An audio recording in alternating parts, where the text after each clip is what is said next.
And as always, we're going to be looking for accurate context, good risk management, and always exercising good patience. Anytime you're talking about fundamentals in a market and direction, fundamentals take a little bit of time to play out. We got crude oil today, kind of trading yesterday's value area really nicely, low to high. That's what we're here for, is to put ourselves in the best success. A trade routine does that, builds that habit, lets you know what to work on, what to reflect on, and what to improve on the next day.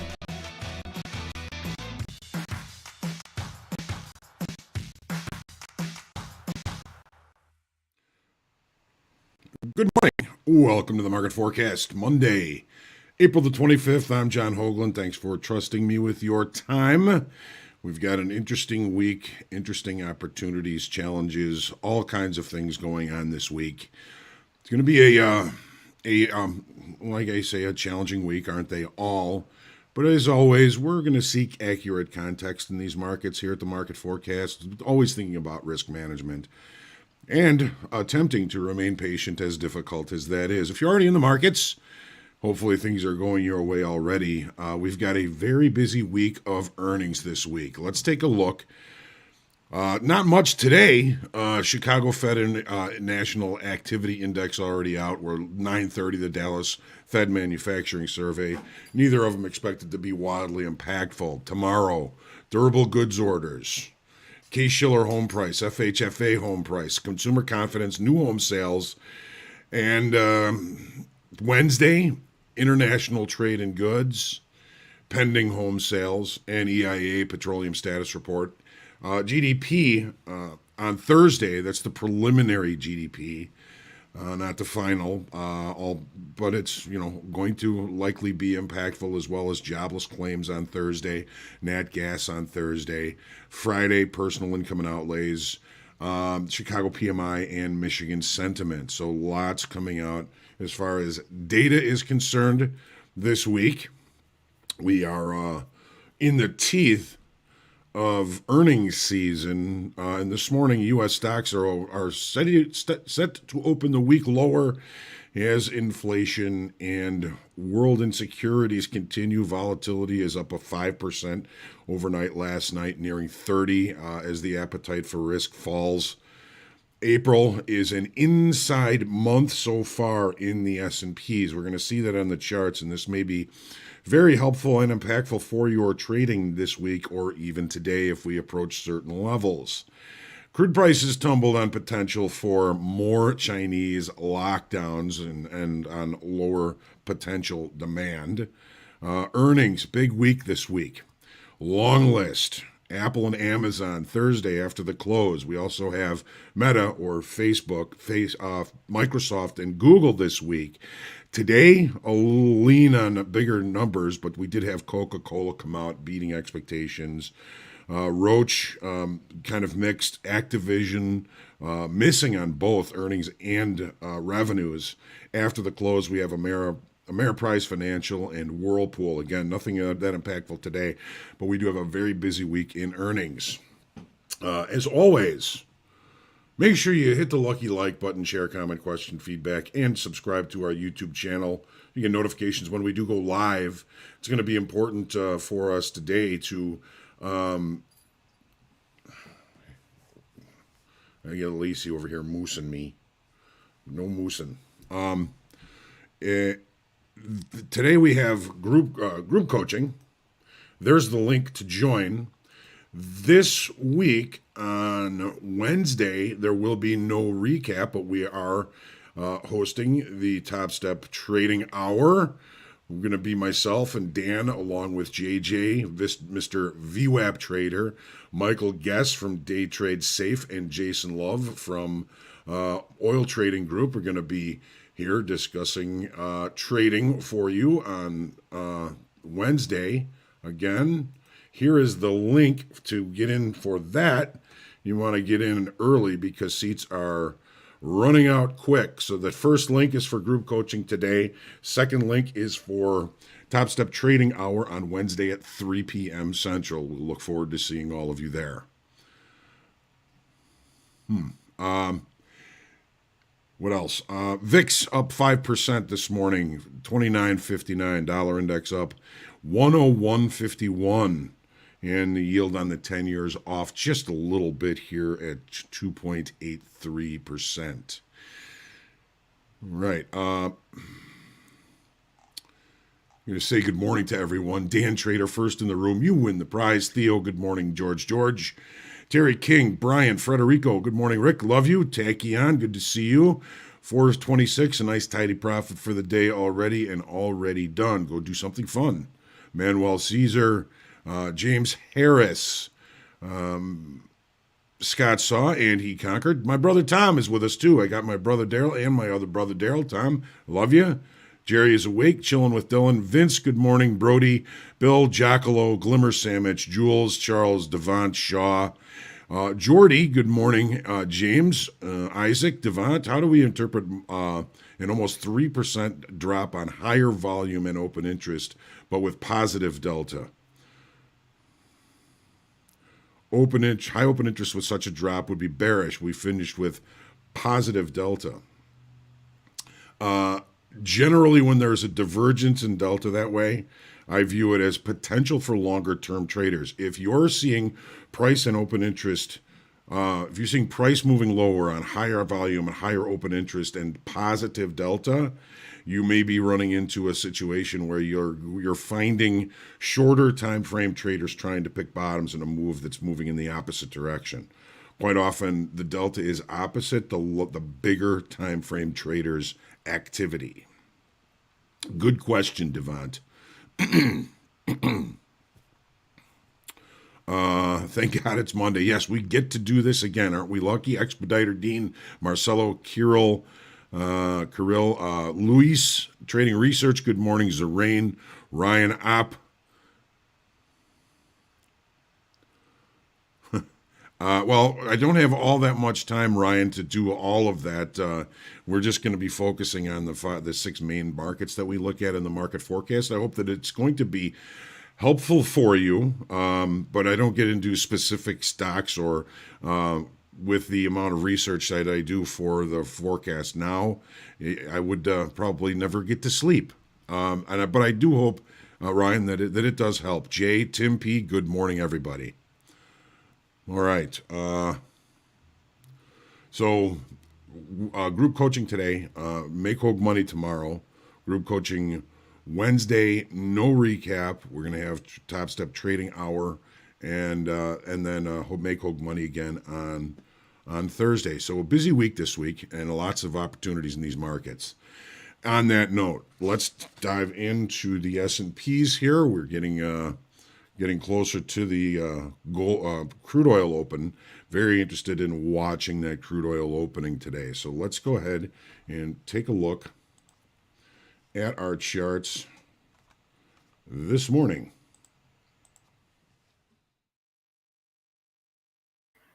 Okay. So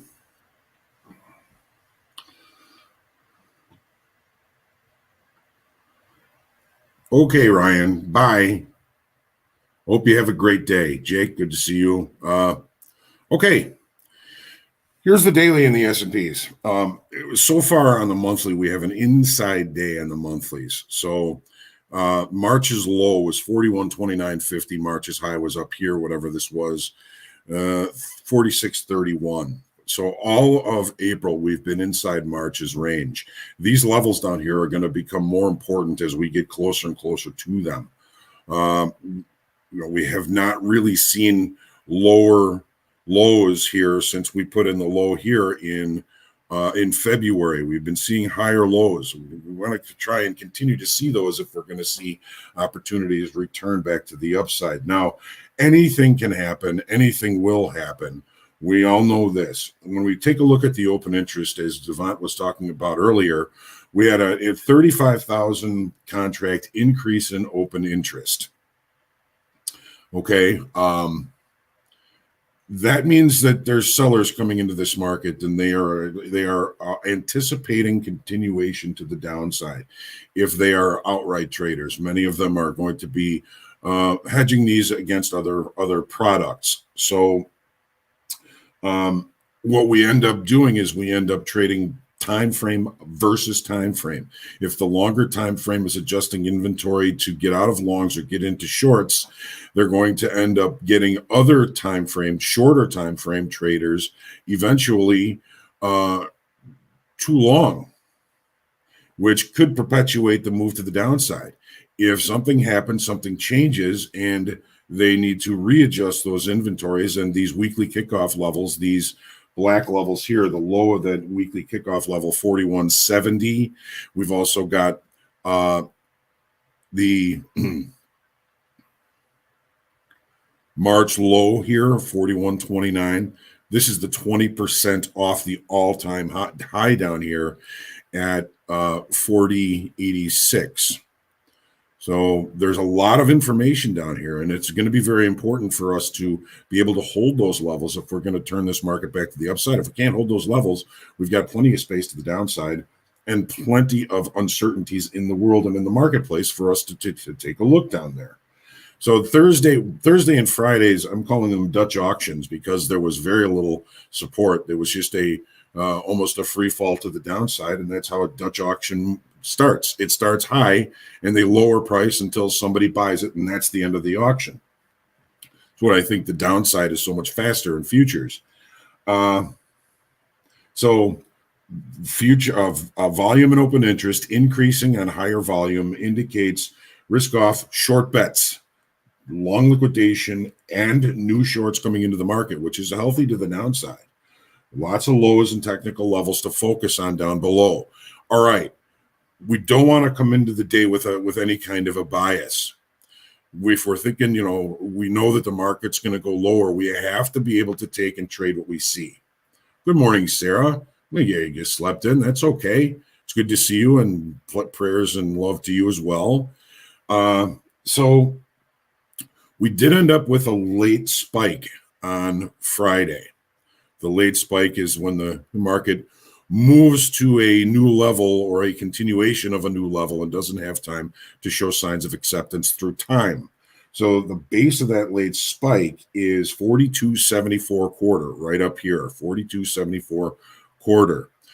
With spike rules, if we open in or below the late spike, it's showing an acceptance of lower pricing. We also have the benefit of a gap here this morning. So we're also going to be looking at, okay, well, if we can't close the gap, that means we're going to open and remain below the low of the late spike, which the low of it is 42.6225, the low of the 3 o'clock or the 230 bar here. So we're going to be looking for opportunities to look for shorts, especially if we open it with a gap and can't close the gap. The market is saying with the benefit of the late spike, we're showing signs of acceptance below. If we can't close the gap, we're also showing signs of acceptance down below. Now, do we have any overnight inventory with which to be concerned about? It looks like we're already reconciling our overnight inventory. Okay, we started the day here, started last night here. We're almost back to that level. So I don't see that there's a huge amount of overnight inventory with which to be looking for a big move back. I think we're already in it. So the big question is, do we open with a gap or do we not open with a gap? If we open with a gap and can't close the gap, we're looking for opportunities to sell strength. We get back inside value from yesterday after opening outside. That opens up another little Pandora's box for us, which is the value area special situation play. Upon opening outside of range and then accepting back inside of the range, there's the possibility that price could return all the way back to the upper extreme of value from Friday's session. That's only upon acceptance of value does that bring that play into fruition. So if we do manage to get back into yesterday's range and we can't hold the base of the late spike as resistance, that may change my tune a little bit. And if we do spend some time inside value from yesterday, it may change my tune to look for opportunities for longs to get the value area special situation play to the upside versus a big continuation to the downside based on the fact that there is that late spike. This is all very confusing. I think these markets are very confusing right now. And it's going to be really easy to get roped into taking trades that you think might work, or that well, I haven't done anything yet and I got to do something, so I'm just going to try this. Don't do that. Give yourself the opportunity to absorb the information. Yeah. The opposite moves in these situations can be vicious.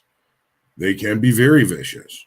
And upon acceptance of value from Friday, there's a higher probability of that. But we've got to be patient. We got to look for opportunities. That's why we're talking about all these levels. This pink line right here is last week's low.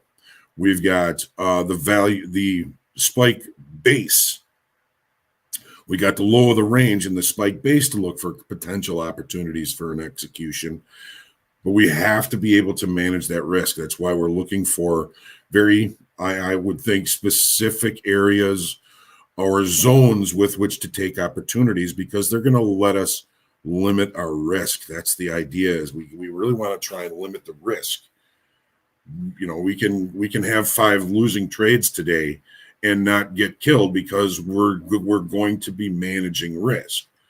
And on a day with expectations, perhaps like today, 5 losing trades can be made up for in one good trade. That's the idea of looking for the asymmetric opportunity. Let's go ahead now and jump into crude oil.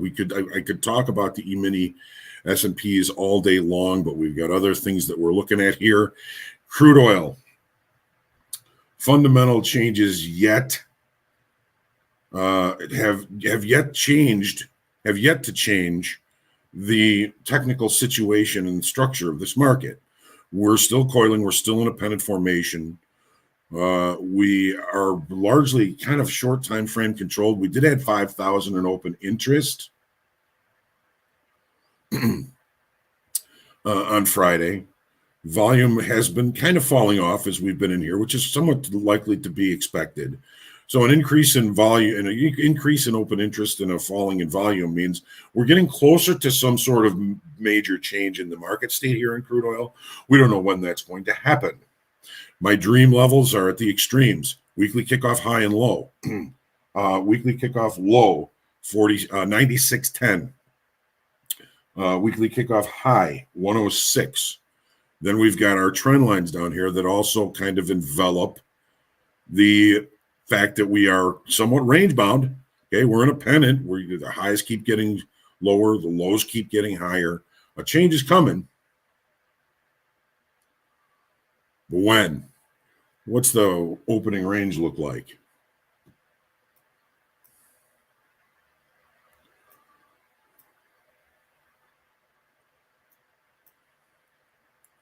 So just under 50 ticks, and we've left the opening range at the low of the session. This can be an indication of buyer control right off the open. Here's the 30-minute chart again. Well, we haven't even looked at it. Look at how short the overnight trade is. A whole lot of shorts in this market. If the opening range remains the low, that may be enough to scare out some of these overnight shorts that have been holding into this market. Weekly kickoff low is just below that at 96.10. Is there a probability of a vicious counter move from last night? Yes, there is. This pink line again here is last week's low. Got a big gap. Probably not much of a probability of closing that gap, but if we do get an inventory adjustment from overnight weaker hand shorts, we can get a better trade location to look for shorts as the day goes on. Nasdaq.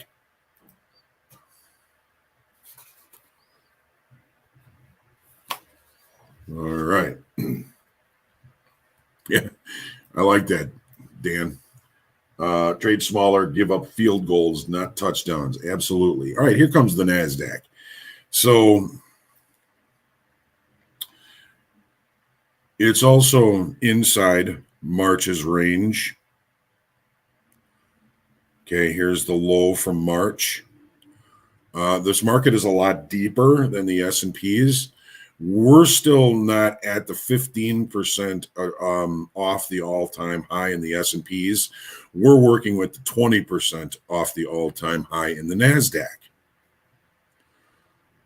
Okay, so this market is a lot deeper. There's a couple other differences as well. We're still putting in lower lows. This is a higher low in the S&Ps. This is a lower low in the Nasdaq. 13,030 is weekly kickoff low. I think I mistyped the weekly kickoff low in the Nasdaq for the weekly kickoff email. It's 13,030, not 13,300. 13,030. So we're in a kind of a similar situation. We didn't look at this on the S&Ps, but we were talking about this ending up being a Head and Shoulders. It's a bit of I would call this an Igor Head and Shoulders because he's got a hump on one side, but the outcome is what we did on Friday of the continuation of this Head and Shoulders. Anyways, it's moot now. Volume and open interest are still healthy to the downside. We added some volume Thursday and Friday. We added open interest, another 7,600 estimated in open interest on the push to the downside. So the market is presenting itself as healthy in its downside move. Okay, now take a look at the 30. What are we trading? What are we seeing? Okay, we've got last week's low in play. We have a gap. We do have a late spike. The late spike base for the Nasdaq, this low right here, 13,375. The low for the day yesterday, or the low for the regular session on Friday was right here, 13,340. We've got gap. We've got gap rules. We've got late spike rules. We open below the base or below the late spike outright. That's the strongest acceptance of lower pricing. So we're going to be looking for opportunities to sell strength. We've got a little bit more of an upside move before we're going to get back into value for the value area special situation play. So we're able to trade back to the base of the late spike in the Nasdaq before getting to value. We're not able to do that in the S&Ps. Similar but different. Do we have any overnight inventory? Not really. I think we've just kind of reconciled that. So watching the open, if we open outside of range and outside of value, the opening range might be an interesting opportunity, although it's been a really rough ride for those trying to maintain success in using the opening range trade. They're very cyclical.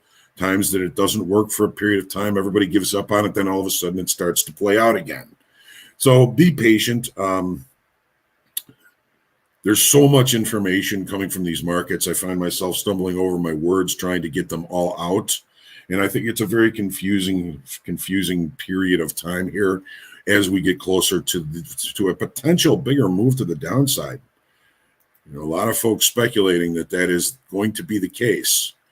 Be careful looking to pick bottoms, looking to pick tops in directional markets. Here's the gold. This is, again, another confusing market. 1924 was a level that we had not had a settlement below this entire time we were in this area of balance. So I thought this was a very important level, and it may have proved to be overnight, but it's probably not going to help us today. On Friday, we had a little bit higher volume. We had a 1,300 in open interest. The auction to the downside does seem to be healthy. This is a pretty emotional downside move in the overnight. Acceptance is going to be difficult. We've got a lot of space down below this market. 1893 was basically our March low. Below that, we've got another swing low down here, down to 1882. But this 93 level is a level that I was looking at this morning before we actually even got there. And, everything is a zone, 93, 9180, 22 ticks down through that level, but it doesn't it doesn't prove that that level is wrong here just yet. Take a look at the 30-minute chart. Gap rules. The opening range trade did work here in gold. It remains the high of the session. That's 1902.80. 1902.80, right about here. We have yet to return to it. It still remains the high of the session. We have overnight shorts in this market. Those overnight shorts continue to seem to be getting paid. We've got two naked points of control down here that were also visual levels for us to reach. Pretty close to it on this one.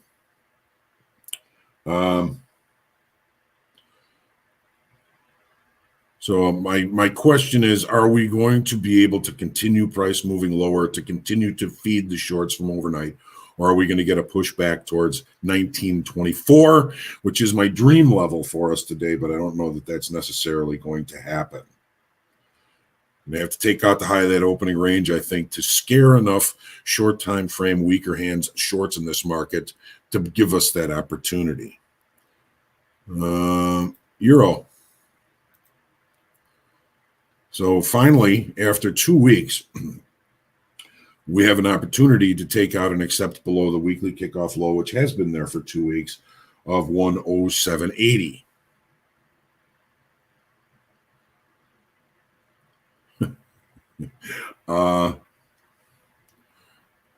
Second. So the dollar is strong. On Friday, we added 1,900 in open interest on a down day on lower volume, though. That's a little bit concerning. We may see some volume come back into this market as we continue to push down below this level. Overall, our downside structure remains. The auction is still presenting as relatively healthy. It's still a little low on the volume here. Take a look at the 30-minute.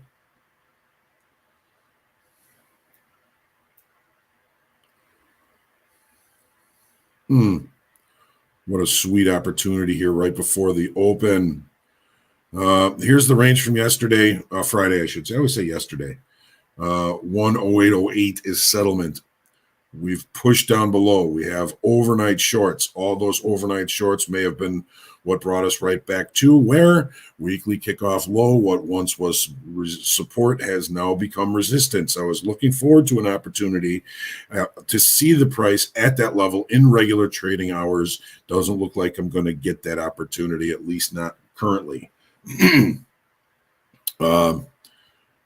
We've opened with a gap. We've been unable to close the gap. We've got a resistance level between here and there. I'm looking for opportunities to continue to sell strength in the euro. Take a look now into the 10-year.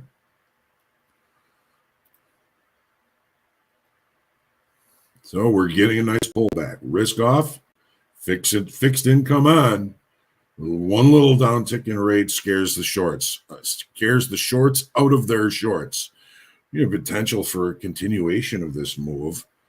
We've got gap rules. We have been unable to close the gap. Take a look at the 30-minute chart.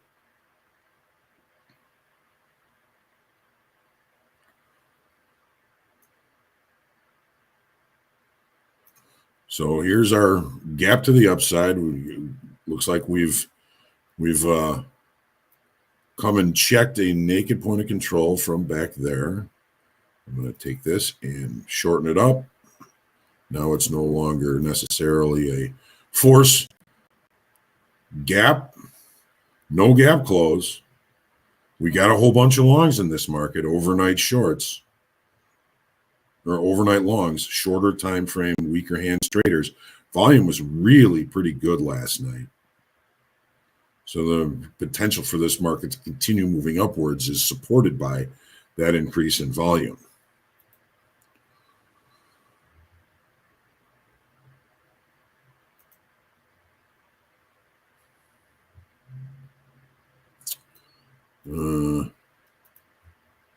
Now one of my new favorite markets, the nat gas. So it is trading June now. Volume has been increasing, of course, because this is the new contract. But we did add 8,800 in new open interest in all of the natural gas.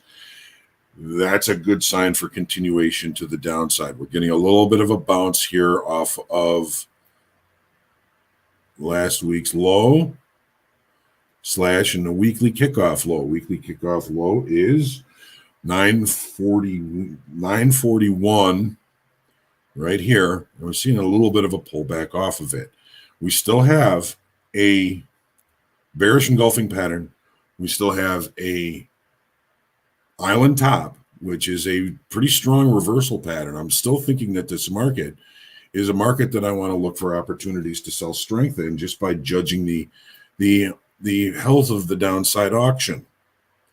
Settlements here, we did have some shorts that now look like maybe we're looking more like longs, but we've got open in range, outside value. We start to show some acceptance in value that would give me an opportunity to look for opportunities to sell strength at higher levels.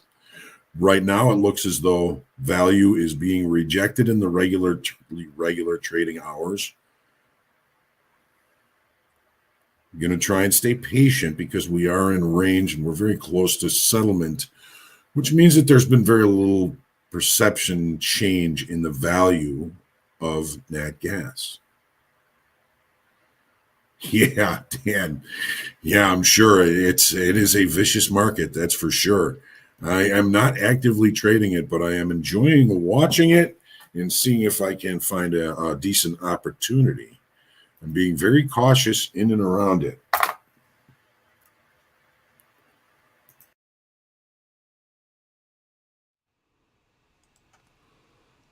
All right. Mike, I'm not I don't object to your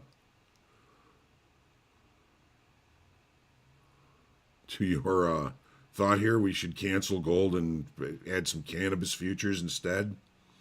Why not? It's a commodity like anything else, right?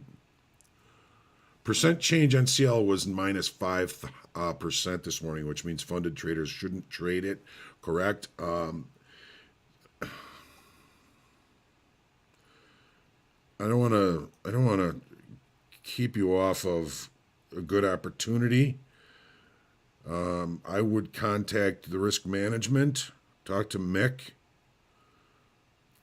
because the limits are dynamic. So in other words, like if it does go down 7%, it doesn't mean it's necessarily going to hit the limit. I would contact Mick just to make sure. Other than that, just to be safe, I would say no. Good morning, Keith.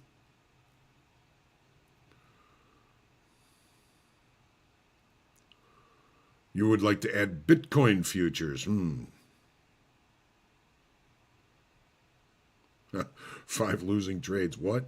Yeah, we don't want those. Not saying that that's something we're striving for.